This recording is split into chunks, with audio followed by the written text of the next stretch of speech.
Rabbil firli wali walidayya warhamhuma kama rabbayani shaghira. Semoga Allah senantiasa memberikan kesehatan dan keselamatan pada Pak Ustaz. Amin. Saya seorang pemuda yang tengah berjuang menuntut ilmu, meraih impian. Saya jatuh hati pada seorang muslim.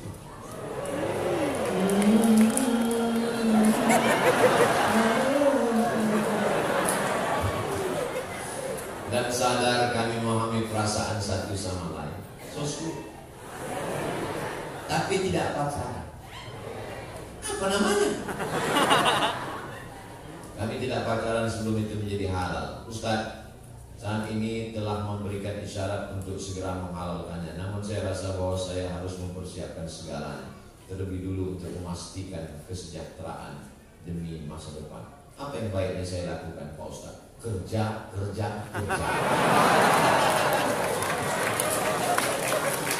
Kumpulkan modal dulu. Nanti setelah cukup, bawa ketua pemuda Bau-Bau Islamic Festival. Jangan datang sendiri. Ini kesalahan anak muda. Banyak anak muda ini petantang tenteng yakin datang sama calon mertua. Assalamualaikum, hai guys. Ini nggak diterima. Bawa Pak Wali, oke. Bawa Pak Imam, boleh. Bawa Ustaz, yang bawa saya. Nanti saya yang diterima. Nah, sampaikan niat kami baik, Pak. Niat kami ini baik supaya kami silaturahim ini tidak hanya sebatas bertetangga, berteman satu kota Bau-Bau, tapi lebih dekat daripada itu. Saya selama ini manggil Bapak kan Bapak, saya ingin manggil Ayah.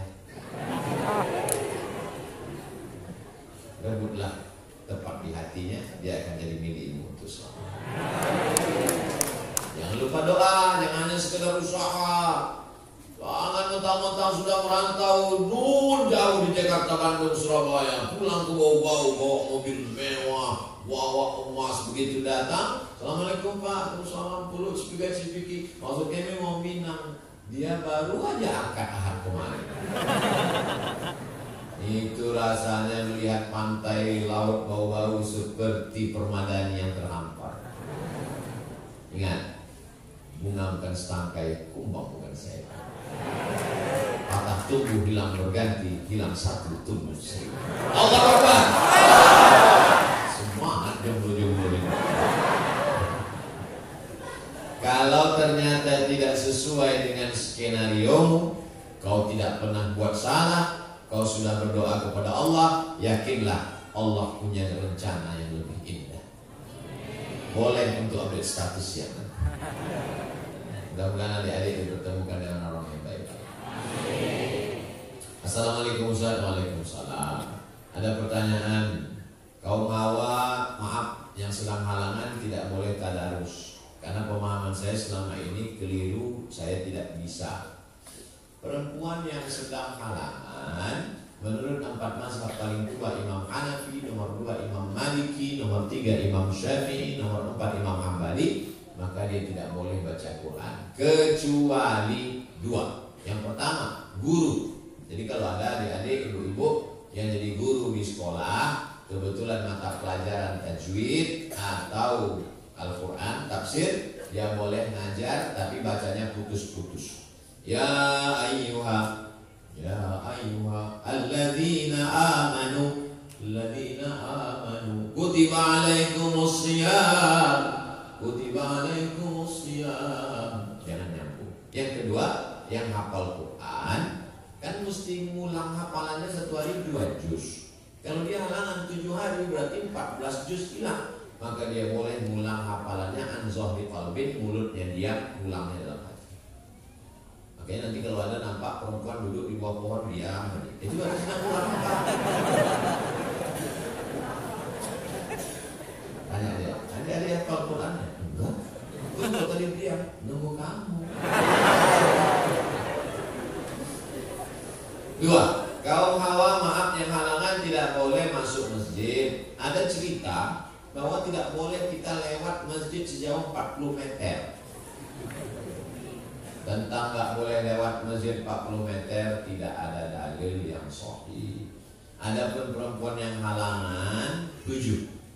Tidak boleh masuk masjid, tidak boleh baca Quran, tidak boleh megang Quran, tidak boleh bawa Quran, tidak boleh iktikaf, tidak boleh sholat, tidak boleh puasa. 7. Referensinya di mana Pak Ustaz? Nama kitabnya Al-Fiqhul Islami wa Adillatul.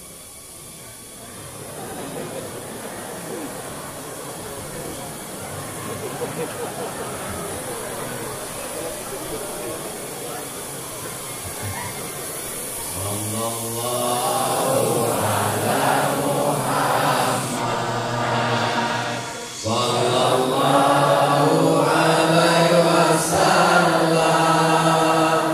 sallallahu ala Muhammad, sallallahu alaihi wasallam. Ya Nabi salam alaika, ya Rasul salam alaika, ya Habibi salam alaika, salatullah alaika. Itu drone-nya bunyi drone buat tolong dikasih minyak goreng. Assalamualaikum warahmatullahi wabarakatuh Ustaz. Waalaikumsalam. Tentang kesaksian dalam surat Al-Baqarah ayat 143 dan surat Al-Hajj ayat 78, Nabi akan menjadi saksi atas perbuatan umatnya. Sedangkan kita sebagai umat Nabi menjadi saksi terhadap segenap manusia.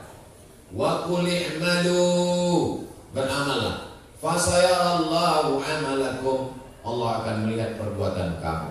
Wa rasuluhu, Rasul akan menyaksikan perbuatan kamu.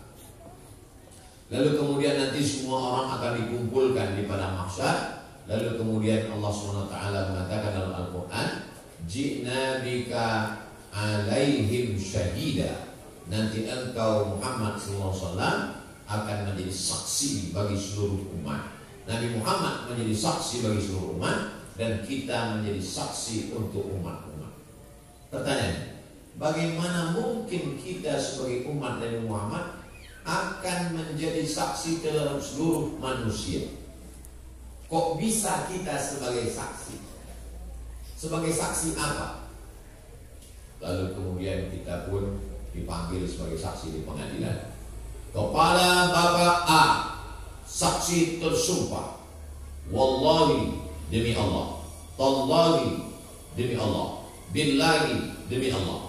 Apakah Anda bersaksi? Saya siap bersaksi bahwa orang ini pernah mencuri. Saya pernah bersaksi bahwa orang ini pernah mencuri. Apakah kamu melihat? Enggak. Tidak bisa jadi saksi. Bagaimana mungkin Nabi Muhammad menjadi saksi? Ji'na bika ala haula'i syahida, engkau menjadi saksi. Karena Nabi Muhammad SAW sudah ada sebelum Nabi Adam, Idris, Nuh, Saleh. Nabi Muhammad kan terakhir Ustaz. Kok bisa Nabi Muhammad duluan? Waktu Nabi Adam diciptakan, Nabi Adam makan buah kuldi. Dia bertaubat, berdoa. Doa paling tua doa Nabi Adam. Rabbana zalamna anfusana wa illam taghfir lana wa tarhamna lanakunanna minal khasirin. Setelah itu Nabi Adam berdoa, Allahumma inni as'aluka bihaqqi Nabi Muhammad an taghfir li. Ya Allah, berkat Nabi Muhammad, ampunkan dosaku. Nabi Adam berdoa kepada Allah menyebut nama Nabi Muhammad. Allah bertanya bukan karena Allah tidak tahu, Allah Maha tahu. Adam, iya, dari mana kau tahu Muhammad? Kata Nabi Adam, lamma khalaqtani, ketika kau ciptakan aku, rafa'tu ra'si, nafakhta fi ruhi. Ini tanah, lalu ditiupkan Allah ruh ke dalam tanah, lalu tanah itu pun hidup menjadi Adam, lalu aku pun membuka mataku, kata Nabi Adam. Ketika aku buka mataku, tertulis di tiang arsy Allah, di sampingnya ada kata Muhammad. Aku tidak tahu Muhammad itu siapa, tapi aku yakin namanya bisa bersanding dengan namamu ya Allah. Pasti dia adalah makhlukmu yang paling kau cinta. Jadi Nabi Muhammad SAW akan menjadi saksi terhadap nabi-nabi yang lain bahwa nabi-nabi itu sudah melaksanakan tugasnya. Itu dalil bahwa Nabi Muhammad akan menjadi saksi. Nah, bagaimana dengan kita? Kita ini kan datang di akhir zaman. Kok bisa-bisanya kita nanti akan menjadi saksi? Sebab kitab yang terakhir diturunkan ke kita warisi dari Nabi Muhammad SAW adalah edisi terakhir dari Zabur, Taurat, Injil. Kalau di dalam kitab sebelumnya hanya ada kisah-kisah, pujian-pujian dan doa-doa, maka di dalam Al-Quran ada kisah, ada pujian, ada doa, ada hukum. Wa tammat kalimatu rabbika sidqa. Al-yawma akmaltu lakum dinakum wa atmamtu alaikum ni'mati wa raditu lakumul islama dina.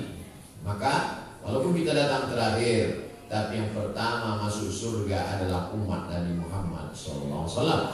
Kitab yang paling sempurna dan umur yang paling panjang. Walaupun umur umat Nabi Nuh meninggal 950 tahun. Bayangkan itu, kalau sekarang berapa kali ganti KTP. Tapi umur kita bisa lebih panjang daripada itu. Dari mana? Setiap 1 tahun dapat 83 tahun. Lailatul Qadri khairun min alfi syahr. Jadi kalau 10 tahun dia hidup, maka dapat 830 tahun. Kalau dia hidup 20 tahun, setiap tahun dapat Lailatul Qadar 1660 tahun. Ini kelipatan yang diberikan Allah Subhanahu wa taala. Kita menjadi saksi karena kita yang terakhir, kita bisa melihat, kita disuruh mempersaksikan bahwa umat ini bersaksi tiada Tuhan, la ilaha illallah Muhammadur Rasulullah. Tapi sesama kita nanti bisa kenal, ini pasti umat Nabi Muhammad. Dari mana kita tahu bahwa ini umat Nabi Muhammad?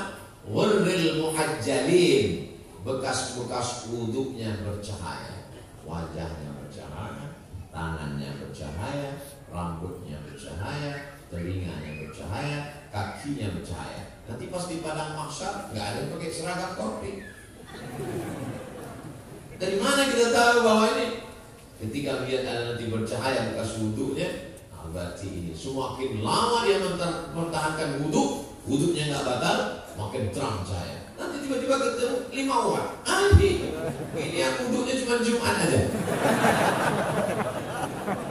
Tiba-tiba ketemu cahaya terang benderang. Ini adalah satu geng dengan kita. Ini umat Nabi Muhammad SAW.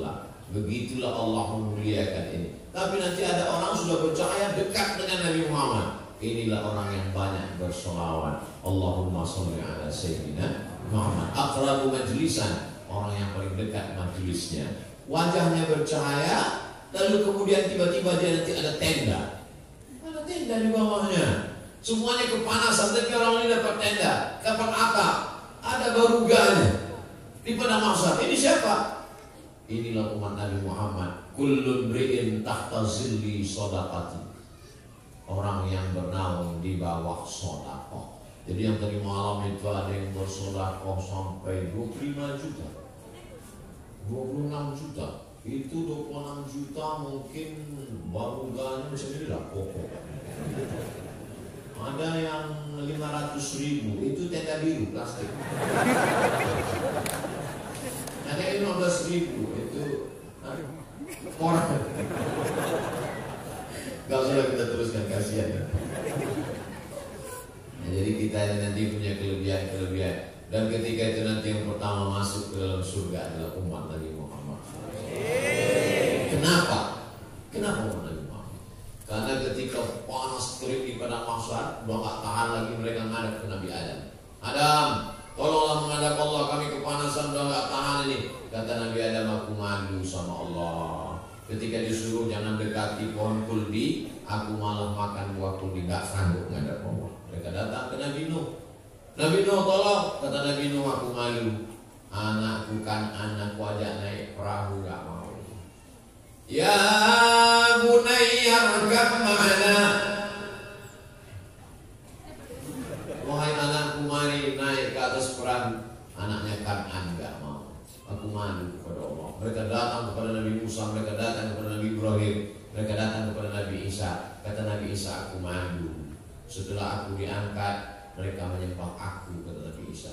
Akhirnya mereka datang kepada Sayyidina wa Maulana wa Syafi'ina wa Zufrina wa Qurrati A'yunina Muhammad. Maka dialah, itu yang disebut dengan syafaat uzma, syafaat paling besar. Maka karena dia yang mampu menghadap Allah, maka umat dialah duluan yang akan masuk ke dalam surga Jannatul Firdaus. Wasiqal ladzina taqaw rabbahum ilal jannati zumara. Mereka akan dibawa masuk ke dalam surga zumara, tidak sendirian, berjamaah. Jadi masuk surga itu tidak sendirian, berjamaah. Bagaimana dengan yang jomblo?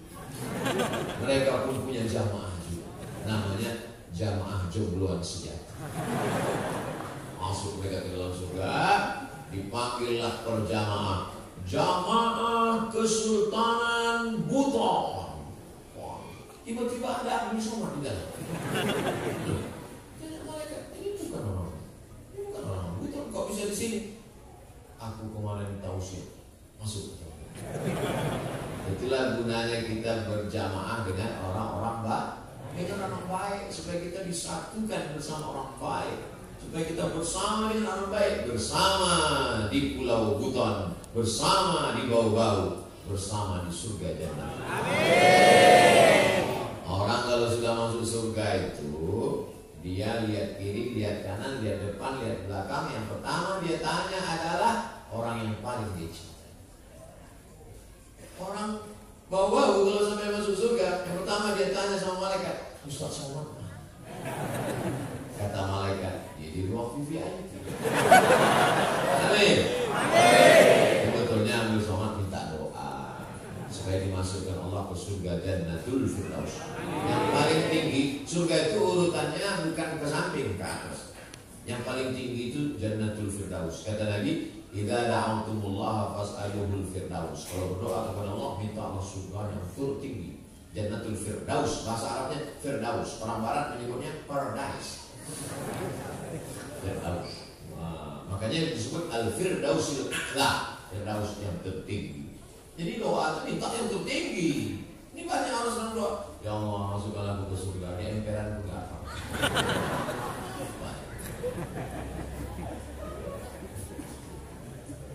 Terima kasih kami ucapkan kepada Pak Ustadz beserta rombongan yang sudah mau berkunjung ke kota Bau-Bau, dan kami minta maaf apabila ini pertanyaan atau kata sambutan. Maaf apabila penyambutan kami terhadap Pak Ustadz di kota kami tidak semeriah di kota-kota lainnya. Meriahnya luar biasa. Nama saya tak saya sebutkan nama, menjaga kode etik jurnalistik, hal-hal yang tidak dikehendaki. Yang ingin saya tanyakan Pak Ustadz, satu, Rasulullah sangat benci pada sahabat yang berbohong, walaupun itu hanya candaan, prank. Tapi kenapa ketika sahabat Nabi Ukasha melakukan kebohongan, tidak memarahinya, berkata, dengarlah kamu sekalian, sekalian kamu hendak menjadi manusia orang ini. Pertanyaannya, apakah karena kecintaan kita kepada Nabi kita bisa berbohong walaupun prank karena sahabat Nabi melakukan kebohongan? Tidak ada sahabat Nabi yang pernah berbohong. Jadi kalau ada cerita-cerita, maka kita mesti cek and recheck. Man kadzdzaba alayya muta'ammidan, siapa yang berdusta kepadaku secara sengaja, falyatabarra maq'adahu minan nar, maka siapkanlah tempat duduk dari neraka. Saya kasih 3 contoh perbuatan sahabat yang disangka orang berdusta padahal bukan dusta. Pertama, Nabi masuk ke rumah sahabat, ketok pintu, Assalamualaikum. Assalamualaikum. Enggak ada. Assalamualaikum 3 kali. Baru dia jawab, Waalaikumsalam. Buka pintu. Kata Nabi, dari tadi kamu ada di situ? Ada. Kenapa enggak jawab dari pertama? Aku mau dapat doamu 3 kali ya Rasulullah. Pertanyaannya, apakah sahabat yang ada di balik pintu itu pembohong? Dia mau dapat doa Nabi 3 kali, berarti doanya 9. Assalamualaikum warahmatullahi wabarakatuh. Assalamualaikum warahmatullahi wabarakatuh. Assalamualaikum warahmatullahi wabarakatuh. Oh, dia bukan pintu. Idza sta'dzana ahadukum thalathan, kalau kamu minta izin salam 3 kali, falam yu'dzan, tidak diizinkan, falyarji, maka pulang. Contoh kedua, datang tamu. Datang tamu, dia bilang ke istrinya, matikan lampu. Matikan lampu, istrinya masak. Begitu masakan datang, masakan ini cuma cukup untuk tamu saja. Karena makanan anaknya, dia sendiri tak ada makan. Diletakkan di ruang tamu, habis itu matikan lampu, lalu dia pura-pura bunyi makan. Besoknya datang menghadap Rasulullah SAW. Apa kata Nabi SAW? Abhakallah, Allah menurunkan rahmat sani'akuma, perbuatan kamu berdua tadi malam. Kelihatannya seperti bohong, pura-pura makan, padahal dia sedang memuliakan Tuhan. Yang ketiga adalah bahwa perbuatan bohong dalam tanda kutip dibenarkan dalam 3 hal. Yang pertama, ketika kita perang, bukan prank, terus perang. Tiba-tiba saya masuk ke rumah bapak. Ini musuh orang kafir mau membunuh Abdul Somad. Saya masuk ke rumah, masuk ke bawah tempat tidur. Lalu kemudian datang musuh bawa pedang. Ada Abdul Somad di sini. Bapak menjawab, Abdul Somad tidak ada di sini. Ini mereka pergi. Apakah bapak waktu itu bohong? Tidak. Karena bapak kan bilang Abdul Somad tidak ada di sini. Dia ada di bawah tempat tidur. Itu namanya khid'ah. Al-harbu khid'ah. Yang kedua adalah mendamaikan orang yang berdua sedang kelahi. Ini ada si A kelahi sama si B, si C. Si A datang, memang si B kurang ajar. Tiba-tiba si B datang. Tadi si A datang ke sini kan, ceritakan aku kan. 1 kali pun dia gak ada ceritakan. Apakah saya bohong? Tidak. Dia memang tidak ada 1 kali, berkali-kali. Tapi kalau saya ceritakan, orang ini bisa kelahi untuk mendamaikan orang yang sedang memutikan. Yang kedua adalah menyenangkan ibu. Pulang bapak dari Surabaya bawa batik. Ibu tugas keluar kota Surabaya. Pulang ke bau-bau bawa batik. Lalu kemudian kata ibu, Papa, gimana batiknya? Cantik enggak? Kata bapak, seumur hidup aku belum pernah lihat batik seperti itu. Kata si ibu, padahal menurut bapak jeleknya. Paham? Sahabat Nabi meyakini ketika dia memeluk Nabi karena cintanya maka dia bisa bersama Nabi di surga. Apakah boleh kami selain mencintai Rasulullah juga mencintai ulama? Karena saya ingin memeluk Pak Ustadz. Laki-laki mencium tangan Pak Ustadz seraya memohon barokah dari Allah, meminta doanya semoga anak saya Abu Bakar bin Husain dan Ania menjadi anak yang soleh dan solehah. Riwayat tentang Ukasyah masih diperselisihkan. Jadi ceritanya itu ketika Rasul Sallallahu Alaihi Wasallam mengatakan, Man kuntu jalatu lahu zahran, siapa yang pundaknya pernah aku cambuk, siapa yang pundaknya pernah aku cambuk, cambuklah. Apa? Siapa di antara kalian yang pernah aku cambuk, cambuk. Sahabat mengatakan, semua sahabat tertunduk. Semua tertunduk mengatakan, karena mereka tidak siapa yang sanggup membalas Nabi. Lalu kemudian berdiri satu orang, saya. Oh, sahabat yang lain sudah menyiapkan pedang, pancung kepalanya Rasulullah. Biarkan dia. Ambilkan cambuk, beri ke dia, biar dia cambuk saya. Nabi tidak mau dibalas di akhirat, lebih baik dibalas di dunia. Beri dia cambuk, biar dia cambuk saya. Kata dia, cambuknya mesti cambuk yang pernah kau pakai waktu mencambuk saya, biar sakitnya sama. Cambuknya ada di rumah Sayyidatuna Fatimah. Maka sahabat mengambil cambuk. Ini silakan cambuk. Kata dia, waktu engkau mencambuk aku, waktu itu aku tidak pakai baju. Maka biar sama, maka Rasul mesti buka baju. Biar jangan kena ke baju juga. Biar langsung ke kulit, biar sakitnya sama. Sahabat udah gerak, yang kita pancung kepala. Lalu kemudian cabutlah. Begitu sudah mendekat, lalu kemudian dia peluk Rasulullah. Dia peluk tubuh Nabi. Dia ingin, kata dia, kulitku yang hina ini bisa menempel ke kulit Nabi Muhammad. Karena aku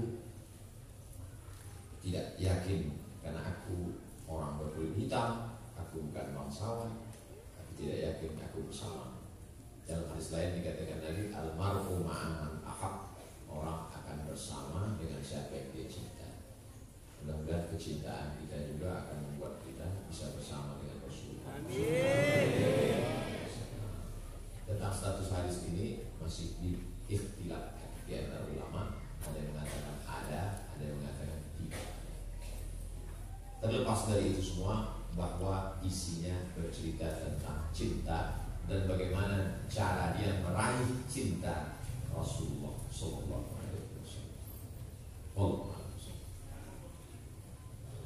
Itu yang dapat saya sampaikan. Ini kertas, ada kertas.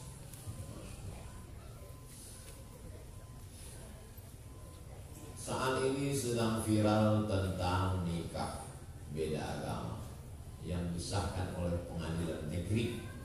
Sementara fatwa Majelis Ulama Indonesia mengharamkan pernikahan beda agama. Bagaimana pendapat Pak Ustadz tentang pernikahan beda agama? Bukan pendapat saya, tentang dalam Al-Quran. La tankihul musyrikina hatta yu'minu. Jangan nikahkan anak perempuanmu dengan laki-laki yang musyrik sampai mereka beriman. Wal 'abdul mu'minun, hamba sahaya kalau dia beriman, khairun, lebih baik, min musyrikin, daripada orang musyrik. Walau a'jabakum, walaupun mengagumkan kamu hartanya, bangsawan, kaya, punya jabatan dan lain sebagainya. La tunkihul musyrikati hatta yu'min. Janganlah hai laki-laki kamu menikahi perempuan yang beda agama. Wala amatun musyrik mu'minatun, perempuan yang berkulit hitam hamba sahaya, khairun min musyrikatin. Wala amatun mu'minatun, perempuan yang hamba sahaya berkulit hitam miskin susah melarat, khairun, lebih baik, min musyrikatin, daripada seorang perempuan yang berbeda agama. Walau a'jabatkum, walaupun dia menarik, menakjubkan bagi kamu. Bapak-bapak, ibu-ibu, jaga anaknya. Kalau sudah nampak bergaul, jangan sampai dia jatuh cinta, nanti dia menjadi melawan. Semua berawal dari percikan-percikan api di lalang yang kering, cepat padam. Siapa itu? Teman saya kuliah, beda agama, berteman, hati-hati. Nanti betapa banyak disebabkan oleh pertemanan dan persahabatan. Bergaul, berteman, tak masalah. Tapi kalau sudah sampai pada pernikahan, na'udzubillah. True story, kisah nyata. Datang bapak-bapak, ibu-ibu ke kantor Badan Amil Zakat Nasional Provinsi. Saya waktu itu jadi tim sosialisasi zakat. Assalamualaikum Pak Ustadz. Waalaikumsalam. Saya mau nanya masalah agama. Apa masalahnya? Ustadz Somad gak usah ikut sidang dulu. Kenapa? Ini ada 2 orang yang mau konsultasi agama. Ada apa Bapak Ibu? Nangis dua-dua. Ada apa Pak? Makin kuat. Dia bilang, kalau Bapak Ibu nangis, nanti saya nangis juga. Apa masalahnya? 5 orang sekali murtad Pak Ustadz. Loh, gimana ceritanya? Anak gadis saya nikah, ini pura-pura masuk Islam. Setelah anak 3, dia murtad. Anak saya takut gak makan. Anaknya 3 dibawa. Anak, menantu, cucu. Saya gak bisa bicara kuat karena ini orang udah tua-tua, 70 tahun. Kalau sempat saya katakan, mengapa? Saya takutnya meninggal. Akhirnya saya bilang, ibu bapak doakan pulanglah ke rumah, karena nasi sudah jadi tai ayam. Udah 5 orang murtad, bapak ibu masih cerita kubur juga ya. Jaga anak keturunan kita, jaga. Lihatlah berapa banyak artis-artis yang murtad karena pernikahan, karena pacaran, karena pergaulan. Allah akan menjaga bumi, kepulauan hutan, insyaallah. Masukkan anak-anak dengan komunitas dakwah. Bau-bau hijrah festival membangkitkan semangat. Masya Allah, para alim ulama, tokoh-tokoh masyarakat datang kemari. Tidak sampai berbulan-bulan. Pekan lalu ada ustaz, pekan lalu ada ustaz. Semarakkan terus dakwah supaya terjaga akidahnya, insyaallah. Apa hukum orang yang nikah berbeda agama, tinggal satu rumah sebagai pasangan suami istri, maka selama itu dia berzina. Kalau satu hari dia hubungan kelaminnya 3 kali berzina. Berzina pagi, berzina siang, berzina sore, macam makan obat. Zina. Sampai akhirnya dia mati, maka dia mati. Kalau dia tidak murtad, maka dia pelaku dosa besar, neraka jahanam. Kalau sampai dia murtad, maka dia tidak diterima. Wa may yabtaghi ghairal Islam, siapa yang tidak Islam, falan yuqbala minhu, dia tak akan diterima Allah. Wa huwa fil akhirati minal khasirin, di akhirat termasuk orang yang rugi. Maka bertaubatlah kepada Allah SWT. Tapi kemudian setelah anaknya besar, dia sadar, dia taubat, lalu kemudian dia bersyahadat, balik ke Islam, diterima. Lalu kemudian dia tidak pernah murtad, hanya sekedar berzina, dia tinggalkan istrinya yang tak Islam, atau dibawanya masuk Islam. At-taibu minadz dzambi kama la dzambalah, orang yang bertaubat sama seperti tak berdosa. Dia ajaknya istrinya masuk Islam, anaknya semua masuk Islam. Oh, bagus sekali. Mu'alaf semuanya, ulang dari nol. Yang ulang dari nol itu 2, mu'alaf sama pom bensin Pertamina. Ulang dari nol ya Pak. Tapi dia dimuliakan Allah Subhanahu wa ta'ala. Yang pertama kali yang paling penting adalah aqidah. Orang sejak zaman dulu di benteng Kesultanan Buton yang paling dipentingkan pertama kali adalah akidah. Dari mana Ustaz tahu akidah? Karena masjidnya dibuat pengurus simbol kelembagaan masjid 20 orang. Karena akidah Ahlus Sunnah wal Jamaah 20, wujud, hilal, baqa, mukhalafatul hawadits, yang mubinafsi, wahdaniyah, kudrat, iradat, ilmun, ayat, sama, basar, kalam. Sifat 20. Itu menunjukkan mereka sultan-sultan dulu, mufti-mufti dulu, ulama-ulama dulu, nenek moyang orang kepulauan Kesultanan Buton. Yang pertama kali mereka pentingkan adalah akidah. Akidah Islam, akidah Ahlus Sunnah wal Jamaah. Mudah-mudahan kita sampai anak cucu kita sampai hari kiamat tetap dalam akidah la ilaha illallah Muhammadur Rasulullah. Wallahu a'lam.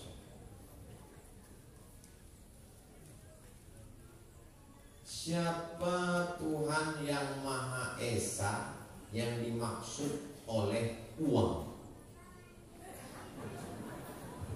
Saya lihat dulu uang. Mana ditulisnya Tuhan Maha Esa di dalam uang?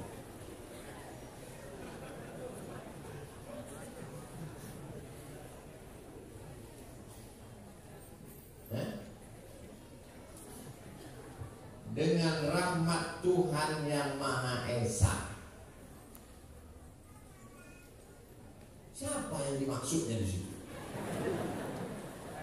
Penjelasan dari Pancasila, sila pertama ketuhanan yang Maha Esa, ada di dalam preambul pembukaan Undang-Undang Dasar 1945 atas berkat rahmat Allah yang Maha Kuasa dan keinginan luhur bangsa Indonesia dengan ini menyatakan kemerdekaannya. Tuhan Maha Esa dalam Pancasila itu penjelasannya adalah Allah dalam pembukaan Undang-Undang Dasar 1945. Dalilnya adalah Qul huwallahu ahad. Jelas? Yang enggak jelas ala haziniyah wa kulli niyatin shalihah al-Fatihah. A'udzubillahi minasyaitonir rajim. Bismillahirrahmanirrahim. Alhamdulillahirabbil alamin. Ar-Rahmanir Rahim. Maliki yaumiddin. Iyyaka na'budu wa iyyaka nasta'in. Ihdinas siratal mustaqim. Shiratal ladzina an'amta 'alaihim